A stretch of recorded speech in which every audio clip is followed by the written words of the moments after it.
ಸರದಿ ಮನಸ್ಸುಗಳಿಗೆ ನನ್ನ ಪ್ರೀತಿ ನಮಸ್ಕಾರ. ಇನ್ನೇನು ಬೇಸಿಗೆ ರಜಾ ಮುಗೀತು, ಮಕ್ಕಳ ಸ್ಕೂಲ್ ಸ್ಟಾರ್ಟ್ ಆಯ್ತು. ಸೊ ಸ್ಕೂಲ್ ಸ್ಟಾರ್ಟ್ ಆದ್ಮೇಲೆ ಆಟೋಮೆಟಿಕ್ ನಮ್ಮ ಮಕ್ಕಳ ಹೋಮ್ ವರ್ಕ್ ಕೂಡ ಸ್ಟಾರ್ಟ್ ಆಗುತ್ತೆ. ಹೌದು, ಇವತ್ ನಾನ್ ನಿಮ್ ಜೊತೆ ಮಾತಾಡ್ತಿರೋ ವಿಷಯ ಮಕ್ಕಳ ಹೋಮ್ ವರ್ಕ್ ಅನ್ನ ಯಾರ್ ಮಾಡ್ತಾ ಇದ್ದಾರೆ. ಇದೇನು ನಿಮ್ಗೆ ಸ್ವಲ್ಪ ಸ್ಪೆಷಲ್ ಅನ್ಸುತ್ತೆ. ಏನೇನ್ ಮೇಡಮ್, ಮಕ್ಳು ಮಾಡ್ದೆ ಇನ್ಯಾರ್ ಮಾಡ್ತಾರೆ ಅಂತ ನೀವ್ ಅನ್ಕೊಂಡಿದ್ರೆ ನಾನು ಈ ವಿಡಿಯೋ ಮಾಡ್ತಾ ಇರ್ಲಿಲ್ಲ. ಖಂಡಿತ ಪೋಷಕರು ಒಂದು ಸ್ವಲ್ಪ ಗಮನ ಕೊಡಿ ಸ್ಕೂಲಿನ ಆರಂಭದಲ್ಲೇ. ಅದಕ್ಕೋಸ್ಕರ ನಾನು ತಮ್ಲೈನ್ ಕೂಡ ಅದನ್ನೇ ಕೊಟ್ಟಿದ್ದೀನಿ. ಸ್ಕೂಲ್ ಆರಂಭದಲ್ಲೇ ನಿಮ್ಮ ಮಕ್ಕಳ ಹೋಮ್ ವರ್ಕ್ ಅನ್ನ ಯಾರ್ ಮಾಡ್ತಾರೆ ಅಂತ. ಓಕೆ, ನಾನೀಗ ಮೊದ್ಲಿಗೆ ಶಾರ್ಟ್ ಆಗಿ ಹೇಳ್ತೀನಿ. ಹೋಮ್ ವರ್ಕ್ ಅಂದ್ರೆ ಏನು ಅಂತಂದ್ರೆ, ಮಕ್ಕಳು ತರಗತಿಯಲ್ಲಿ ಕಲಿತಂತಹ ವಿಷಯವನ್ನ ಪುನಃ ಮನನ ಮಾಡ್ಕೊಳ್ಳೋದಾಗಿರ್ಬಹುದು, ನನಗೆ ಎಷ್ಟು ಮಟ್ಟಿಗೆ ಅರ್ಥ ಆಗಿದೆ, ಅದೇ ತರದ ಪ್ರಾಬ್ಲಮ್ ಅನ್ನ ಕೊಟ್ರೆ ನಾನು ಎಷ್ಟು ಸಾಲ್ವ್ ಮಾಡೋದಕ್ಕೆ ರೆಡಿ ಇದ್ದೀನಿ, ನನ್ನ ಕೆಪಾಸಿಟಿ ಏನು ಅಂತ ತಿಳ್ಕೊಳ್ಳೋದಕ್ಕೆ ಸ್ಕೂಲಲ್ಲಿ ಹೋಮ್ ವರ್ಕ್ ಕೊಡ್ತಾರೆ. ಒಂದೊಂದು ಸ್ಕೂಲಲ್ಲಿ ಒಂದೊಂದು ರೀತಿ ಹೋಮ್ ವರ್ಕ್ ಕೊಡ್ತಾರೆ. ಅಂದ್ರೆ ಕೆಲವು ಸ್ಕೂಲಲ್ಲಿ ಜಾಸ್ತಿ ಹೋಮ್ ವರ್ಕ್ ಕೊಡೋದಿಲ್ಲ, ಯಾಕಂದ್ರೆ ಮಕ್ಳಿಗೆ ಬರ್ಡನ್ ಆಗತ್ತೆ ಅನ್ನೋದಿರಬಹುದು. ಒಂದೊಂದು ಸ್ಕೂಲಿನ ಅದು ರೂಲ್ಸ್ ಇರುತ್ತೆ. ಇನ್ ಕೆಲವು ಸ್ಕೂಲಲ್ಲಿ ಇಲ್ಲ, ಹೋಮ್ ವರ್ಕ್ ಕೊಡ್ಲೇಬೇಕು ಅಂದ್ಬಿಟ್ಟು ಒಂದು 3-4 ಸಬ್ಜೆಕ್ಟ್ ಕೊಡ್ತಾರೆ. ಕೆಲವು ಸ್ಕೂಲಲ್ಲಿ 2-3 ಸಬ್ಜೆಕ್ಟ್ ಕೊಡ್ತಾರೆ. ಸೊ ಈ ತರ ಒಂದೊಂದು ಸ್ಕೂಲಿನ ವಿಭಿನ್ನವಾಗಿರುತ್ತೆ.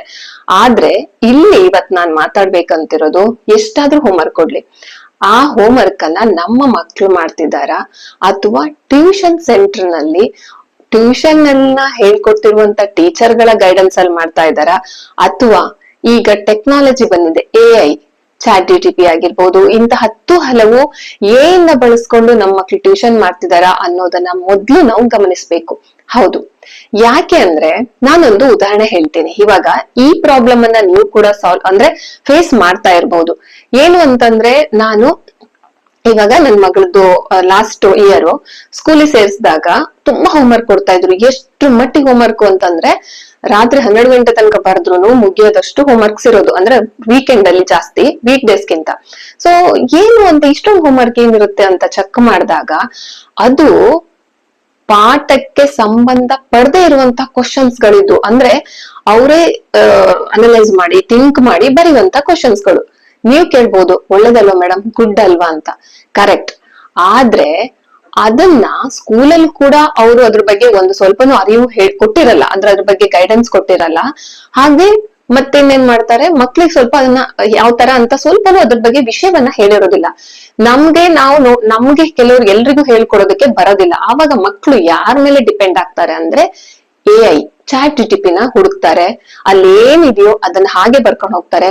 ಹಾಗೆ ಮೇಡಮ್ಗಳು ಕೂಡ ಅದನ್ನ ಏನ್ ಹೇಳ್ತಾರಲ್ಲ, ಬ್ಲೈಂಡ್ ಆಗಿ ಚೆಕ್ ಮಾಡಿ ಸುಮ್ನೆ ರ್ಯಾಂಡಮ್ ಆಗಿ ಮಾಡಿ ಕಳ್ಸಿರ್ತಾರೆ. ಸೊ ಇದು ನನ್ನ ಗಮನಕ್ಕೆ ಬಂತು. ನಾನು ಕ್ವಶನ್ ಕೇಳ್ದೆ, ಇದನ್ನ ನಿಮ್ಗೆ ಹೋದ್ಮೇಲೆ ನೋಡ್ತಾರಾ, ಚೆಕ್ ಮಾಡ್ತಾರಾ, ತಪ್ಪಿರೋದ್ನ ಹೇಳ್ತಾರಾ, ಎಕ್ಸ್ಪ್ಲೈನ್ ಮಾಡ್ತಾರಾ ಕೇಳಿದ್ರೆ ಅವಳ ಉತ್ತರ ಇಲ್ಲ. ಹಾಗಾದ್ರೆ ಈ ಹೋಮ್ ವರ್ಕ್ ಯಾರಿಗೋಸ್ಕರ? ಅದನ್ನ ಟೀಚ್ ಕೂಡ ಮಾಡಲ್ಲ, ಅದನ್ನ ಕರೆಕ್ಟ್ ಆಗಿ ವ್ಯಾಲ್ಯೂಷನ್ ಕೂಡ ಮಾಡಲ್ಲ, ಅದ್ರ ಬಗ್ಗೆ ಅವ್ರಿಗೆ ಸ್ವಲ್ಪನೂ ತಿಳಿಸೋದಿಲ್ಲ. ಆ ನಾಲೆಜ್ ತಗೊಂಡು ಎಕ್ಸಾಮ್ಗೂ ಬರೋದಿಲ್ಲ. ಎಕ್ಸಾಮ್ ಬರ್ಲಿಲ್ಲ ಅಂದ್ರೆ ನಾಲೆಜ್ ಇಂಪ್ರೂವ್ ಆಗಿದ್ರೆ ಸಾಕಿತ್ತು. ಬಟ್ ಅದನ್ನ ಏನು ಮಾಡ್ದೇನೆ ಸುಮ್ಮನೆ ಶೋ ಮಾಡೋದು ಅಂತಾರಲ್ಲ, ಆ ತರ ಮಾಡಿದಾಗ ಮಕ್ಳ ಟೈಮ್ ವೇಸ್ಟ್, ಡಿಪೆಂಡ್ ಆಗ್ತಾರೆ ಮೊಬೈಲ್ ಇಂದ. ಅದನ್ನ ಅವ್ರು ಅರ್ಥ ಮಾಡ್ಕೊಂಡ್ ಮಾಡಿರೋದಿಲ್ಲ, ಸುಮ್ಮನೆ ಅಲ್ಲಿ ಏನಿದೆಯೋ ಅದನ್ನ ಮಾಡ್ತಾ ಇದಾರೆ. ಸೊ ಈ ತರ ಆಗೋ ಚಾನ್ಸಸ್ ಗಳು ಜಾಸ್ತಿ ಇದೆ. ಸೊ ಹಾಗಾಗಿ ನೀವು ಮಾಡ್ಬೇಕಾಗಿರೋದು, ಒಂದು, ಮಕ್ಕಳು ಮನೆಗೆ ಬಂದ ತಕ್ಷಣ ಎಷ್ಟು ಹೋಮ್ವರ್ಕ್ ಕೊಟ್ಟಿದ್ದಾರೆ ಅನ್ನೋದನ್ನ ಫಸ್ಟ್ ಚೆಕ್ ಮಾಡಿ. ಓಕೆನಾ? ಅಂದ್ರೆ ಕೇವಲ ಮ್ಯಾಥ್ಸ್ ಮತ್ತೆ ಸೈನ್ಸ್ ಹೋಮ್ವರ್ಕ್ ಕೊಟ್ರೆ ಸಾಕಾಗೋದಿಲ್ಲ. ಆಯ್ತಾ? ನೀವು ಸ್ಕೂಲಲ್ಲಿ ಕೇಳ್ಬೇಕಾಗತ್ತೆ.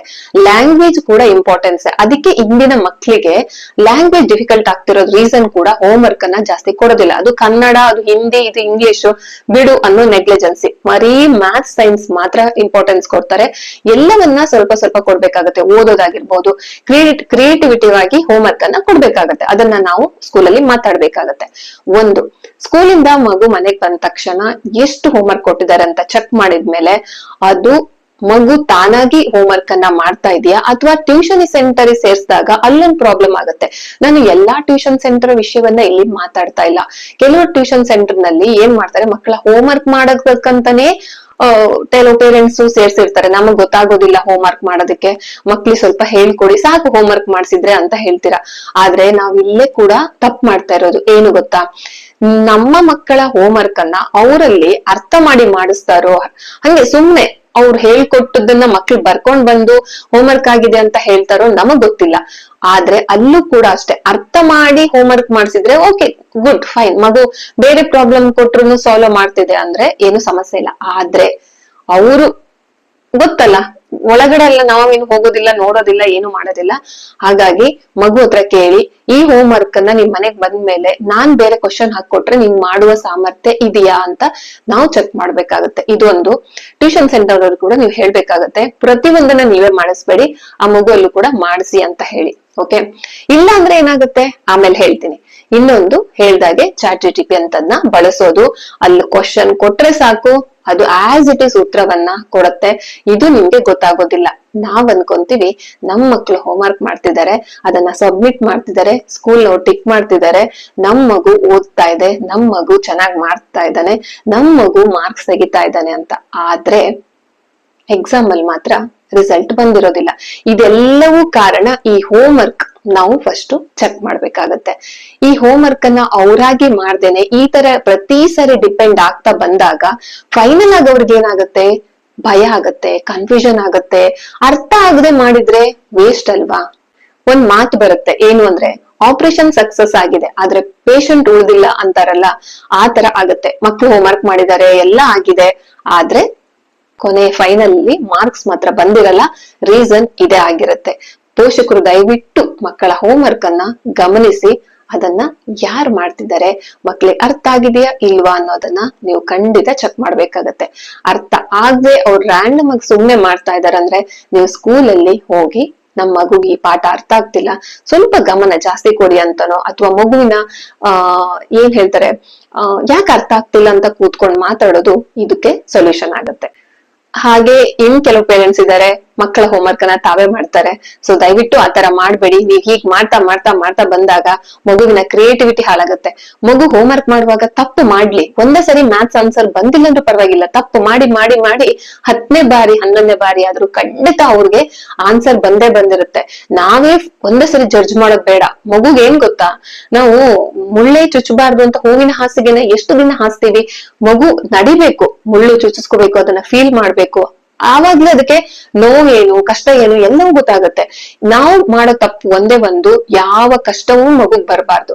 ಆಕ್ಚುಲಿ ನಾವು ಓದ್ತಾ ಇರುವಾಗ ನಮ್ಗೆ ಯಾವ ಟ್ಯೂಷನ್ಗಳು ಇರ್ಲಿಲ್ಲ. ಸ್ಕೂಲಲ್ಲಿ ತುಂಬಾ ಏನ್ ಹೇಳ್ತಾರೆ ಸ್ಟ್ರೆಂತ್ ಸಿಕ್ಕಾಪಟ್ಟೆ ಇರೋದು ನಮ್ದು. ಅವಾಗ ಓದುವಾಗ 60 ಆ ರೇಂಜಿಗೆ ಇದ್ರು ನಮ್ಗೆ ಪಾಠಗಳು ಕೇಳಿಸ್ತಿರ್ಲಿಲ್ಲ. ಎಂಡಲ್ಲಿ ಕೂತಾಗ ಸರಿಯಾಗಿ ಬೋರ್ಡ್ ಕಾಣಿಸ್ತಿರ್ಲಿಲ್ಲ. ನಾವು ಮನೆಗ್ ಬಂದು ನಮ್ಮ ಒದ್ದಾಟಗಳು ನೋಡ್ಬೇಕು, ಬರೀ ತಪ್ಪುಗಳೇ ಆಗ್ತಿದ್ವು.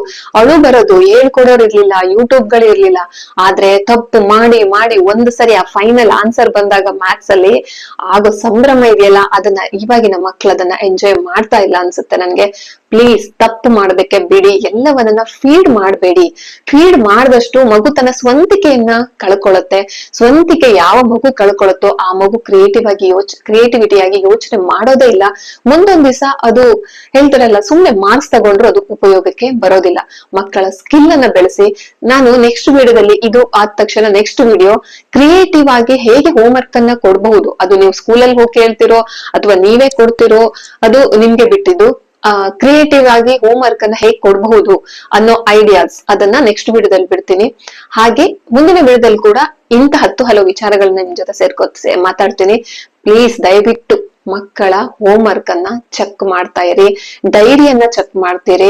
ಟೀಚರ್ಸ್ ಜೊತೆ ಸ್ವಲ್ಪ ಕಾಂಟ್ಯಾಕ್ಟ್ ಅಲ್ಲಿ ಇರಿ. ಕಾಂಟ್ಯಾಕ್ಟ್ ಅಲ್ಲಿ ದಿನ ಫೋನ್ ಮಾಡ್ಬಿಟ್ಟು ಮೇಡಮ್ ಊಟ ಆಯ್ತಾ, ತಿಂಡಿ ಆಯ್ತಾ, ಏನ್ ತಿಂಡಿ, ನಿಮ್ ಮೇಡಮ್ಗಳು ಸಿಗೋದು ಇಲ್ಲ ಆತರ ಮಾತಾಡ್ಲಿಕ್ಕೆ. ಬಟ್ ಇದಲ್ಲ, ನಮ್ಮ ಮಗುವಿನ ಗ್ರೋತ್ ಹೇಗಾಗ್ತಿದೆ, ಕ್ಲಾಸ್ ಅಲ್ಲಿ ಆಕ್ಟಿವ್ ಆಗಿದ್ದಾನ ಅಥವಾ ಏನಾದ್ರೂ ಸಮಸ್ಯೆಗಳನ್ನ ಎದುರಿಸ್ತಾ ಇದ್ದಾರಾ, ಏನ್ ಮಂಕ್ ಆಗಿದಾನ, ಇದನ್ನೆಲ್ಲವನ್ನ ನೀವು ಟೀಚರ್ ಜೊತೆ ಅವಾಗ ವಿಚಾರಿಸ್ತಾ ಇರಿ.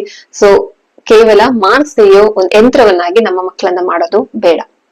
ಫೈನಲ್ ಆಗಿ ನೀವು ಕೇಳಬಹುದು, ಹಾಗಾದ್ರೆ ಮೊಬೈಲ್ ನ ಯೂಸ್ ಮಾಡ್ಕೊಳ್ಳೋದೇ ಬೇಡವಾ ಅಂತ. ಮಾಡ್ಕೋಬಹುದು. ಮಗು ಹೋಮ್ ವರ್ಕ್ ಮಾಡೋದಕ್ಕೆ ಡಿಪೆಂಡ್ ಆಗಿ ChatGPT ಯೂಸ್ ಮಾಡ್ಕೊಳ್ಳೋದು ಅಲ್ಲ. ಅಂದ್ರೆ ಎಕ್ಸ್ಟ್ರಾ ನಾಲೆಜ್ ಬೇಕು. ಇದನ್ನ ಅಲ್ಲದೇನೆ ಸ್ಕೂಲಲ್ಲಿ ಹೇಳ್ಕೊಟ್ಟಿದ್ದ ವಿಷಯ ಅಲ್ಲದೇನೆ ನಾನು ಇದ್ರ ಬಗ್ಗೆ ಇನ್ನೂ ಸಪ್ಲಿಮೆಂಟರಿ ಜಾಸ್ತಿ ವಿಷಯ ತಿಳ್ಕೋಬೇಕು ಅಂದಾಗ ಮಾತ್ರ ಖಂಡಿತ ಅದ್ರಲ್ಲಿನ ವಿಷಯವನ್ನ ಇನ್ಫಾರ್ಮೇಶನ್ ಅನ್ನ ನಾವು ಮಕ್ಳಿಗೆ ಕೊಡಬಹುದು. ಅದಕ್ಕೆಲ್ಲ ಯೂಸ್ ಮಾಡ್ಕೋಬಹುದು. ಹೋಮ್ ವರ್ಕ್ ಮಾಡೋದಕ್ ಮಾತ್ರ ದಯವಿಟ್ಟು ಯೂಸ್ ಮಾಡ್ಕೋಬೇಡಿ.